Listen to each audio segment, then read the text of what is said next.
নমস্কাৰ, মই তাপ্তিৰুতি বৰা আবৃত্তি কৰিছো প্ৰবোধ চন্দ্ৰ মিশ্ৰদেৱৰ কবিতা পুতলা। সকলো ঠিকেই আছে, পৃথিৱী ঘূৰিছে, সীমান্তিকাই কপালত ৰঙা ফুট লৈছে।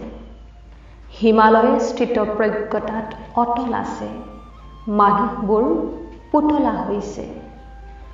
বালিমাহী চৰায়ে খোজেৰে কবিতা লিখিছে, মোৰ প্ৰেয়সীয়ে নখত ৰামধেনু আঁকিছে।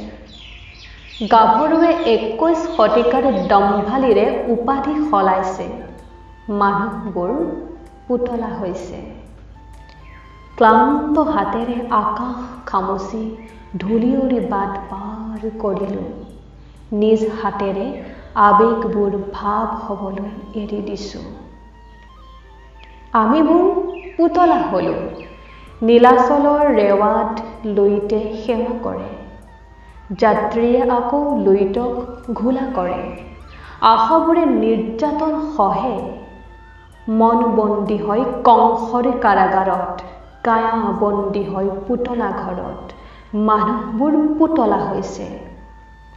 ফুলৰ ৰেণুবোৰ বতাহতে উৰি যায়, পপীয়া তৰাৰ পাপৰিৰ দৰে সম্পৰ্কবোৰৰ মৃত্যু হয়।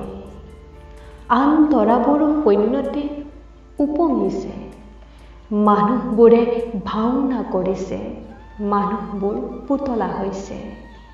সকলো ঠিকেই আছে, সমাজতত্ত্বই নতশিৰে নপথৰ সন্ধান কৰিছে, নাৰী পুৰুষ সকলো পুতলা হৈছে। ধন্যবাদ।